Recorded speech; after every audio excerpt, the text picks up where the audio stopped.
የሌላ መሆኗን ልቤ መቻወቀ እያለ ብሩኬ በቲክቶክ ፔጁ ላይ መጥቷል። ሰላም ውድ ቤተሰቦቼ እንዴት ናችሁልኝ?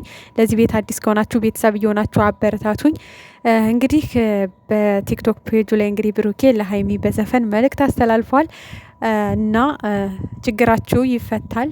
ትዕግስተኛ ሆናችሁ ቁጭ ብላችሁ በጠረጴዛ ጉዳይ ላይ ችግራችሁን አውርታችሁ ፍቱ እንጂ የሌላ ልትሆን አትችልም። ካንተ ውጭ ወደ ውጭ አንተም ከሷ ውጪ ወደ ውጪ ማለት የሰው ልጅ ይጋጫል። በአንድም በተለያየም ነገር ሊጋጭ ይችላል። ነገር ግን ደግሞ ችግራችሁን ራሳችሁ ቁጭ ብላችሁ መፍታትና ማውራት ነው ያለባችሁ። በእርግጥ በእናንተ ህይወት ውስጥ በጣም ብዙ ሰው ጣልቃ ገብቶ ህይወታችሁን እየበጠበጠ ነው ያለው። ይሄ ራሱ አንድ ችግር ነው ማለት ነው። ሶስተኛ ወገኖች ናቸው ከባድ። እኔ አላቅም በዛ ልክ በጥልቀት በሰው ህይወት ውስጥ ገብቶ እኔ ቆራጭ እኔ ፈላጭ ነኝ ማለት በጣም ከባድ ነው እውነት ለመናገር ማለት ነው።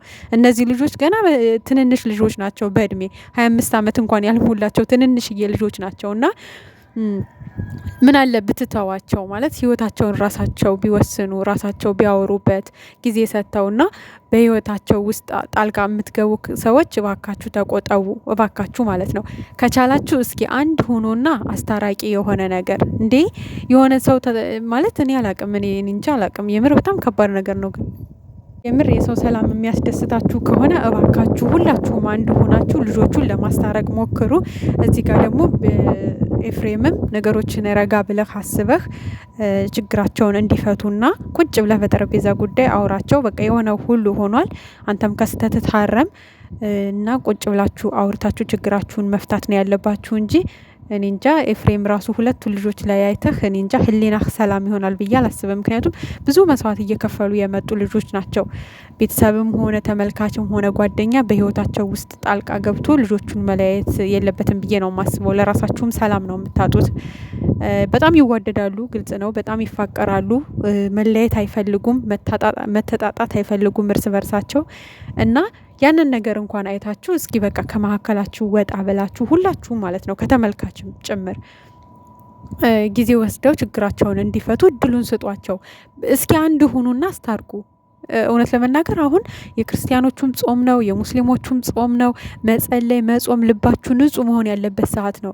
ግን በዚህ ልክ በእነሱ ህይወት ውስጥ እሱ እንዲህ አድርጎ እሷ እንደዚህ አድርጋ እንዴት ለምን እንደዚህ አያረግም ለምን እንደዚህ አታረግም ከምትሉ በቃ ታረቁ። ወደ ሰላማችሁ ወደ ድሮ ሰላማችሁ ነው። እስኪ አንድ ሆኑ። እግዚአብሔርን አንድ ብትሆኑ ማለት ነው የጨረቃ ፋሚሊ በተለይ አንድ ብትሆኑ መቤቴን ነው ምላችሁ ለውጥ ታመጣላችሁ። በጣም በቅርብ ጊዜ ሳምንት እንኳን አይፈጅባችሁም። በደንብ ነው የምናውቀው አንድ ስንሆን ምን አይነት ፓወር እንዳለን ማለት ነው። እና እባካችሁ እባካችሁ የጨረቃ ፋሚሊዎች እባካችሁ በጣም ብዙ መልካም መልካም የጨረቃ ፋሚሊዎች አሉ። በቃ ሁለቱን ደግፈው እየተጓዙ ያሉት ብዙ መስዋዕት እየከፈሉ ያሉት እና እስኪ የተከፋፈላችሁት የተገነጣጠላችሁትም አንድ ሆኑና ማለት ነው በአንድ ሳምንት ውስጥ እስኪ ለውጥ አምጡ። እስኪ ልጆቹ እንዲመለሱ በቃ ላይቭም ስትገቡ የሁለቱን ፕሮፋይል ሁላችሁም በማድረግ ማለት ነው መልካም ነገር እርቃቸውን ጠብቁ፣ ሰላማቸውን ጠብቁ። አንድ የሚያረጋቸው ቃላት ብዙ መስዋዕት የተከፈለበት ህይወት ነው። ታረቁ። በቃ ጥፋተኛው እኔ ጥፋተኛ ነኝ ይቅርታ እዚህ ጋር ስህተት የሰራሁት እኔ ነኝ ብሎ እያንዳንዱ ሰው ጥፋቱን እንዲያርም ይቅርታ እንዲጠይቁ ሁላቸውም ይቅርታ እንዲጠያየቁ። እዚህ ጋር አንድ ሰው ወግነን ከሌ ጥፋተኛ ነው ከሌ ጥፋተኛ ነው ሳይሆን በቃ የተሳሳተው ሰው እያንዳንዳቸው ይቅርታ መጠየቅ አለባቸው፣ ሁሉም ማለት ነው። ይቅርታ እርስ በርሳቸው ተጠያይቀው ወደ ሰላማቸው እንዲመለሱ በተቻለን መጠን ከጎናቸው ሆነን በጥሩ ቃላት እስኪ እግዚአብሔር በሚወደው ማለት ነው በሚወደው ቃላት ምንም አታጡበትም። መልካም ሆናችሁ አንድ ሆናችሁ እነሱን የሚያስታርቅ ቃል ብታወሩ የምሬ ነው ታተርፉበታላችሁ እንጂ አታጡበትም። እግዚአብሔርን ምንም ነገር የሚቀነስባችሁ የለም። ከክብራችሁም ከምናችሁም የሚቀነስ ነገር የለም።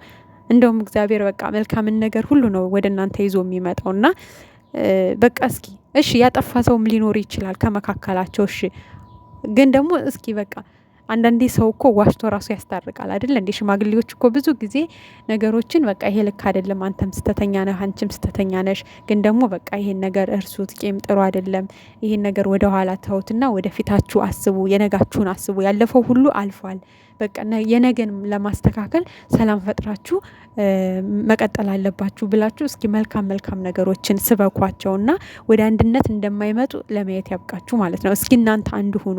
አሁን እኮ አብዛኛው እነሱ ቪዲዮ ላይ ሲመጡ እያወሩት ያሉት እግዚአብሔርን ትናንትና አሁን በቃ ላይቭ ላይ ተሰቅለው ከሚያወሩ ልጆች ነው አንዳንድ ነገሮችን እየመጡ እያወሩ የነበረው ማለት ነው። እና በቃ የእነሱን እንትን ራሱ በጣም በብዙ መንገድ እያበላሻችሁት ነው። እና በቃ ባካችሁ ብንችል ለሰዎች መልካምነትን እናስተምር፣ ቅንነትን እናስተምር እና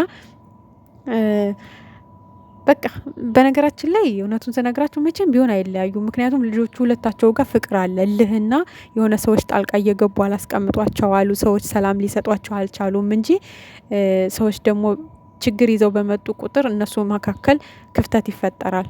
ያ ነው እንጂ እነሱን እየበጠበጣቸው ያለው ልጆቹ ጋር ፍቅር አለ። መቼም አይለያዩም፣ እውነቱን ስነግራችሁ ማለት ነው። ያኔ ሁሉም ሰው ጣልቃ ገብቶ እንዲለያዩ በተለይ ክፍተት እየፈጠረ የነበረ ሰው ነው ወደኋላ የሚቀረውና ተለያይተው ላይለያዩ ነገር በዚህ ልክ በሰዎች ጣልቃ መግባት ጥሩ አይደለም ብዬ ነው የማስበው። ኤፋም እንደ ወንድም ቁጭ አድርገህ መምከር ነው ያለብህ፣ መምከር ያለብህን ሁለቱንም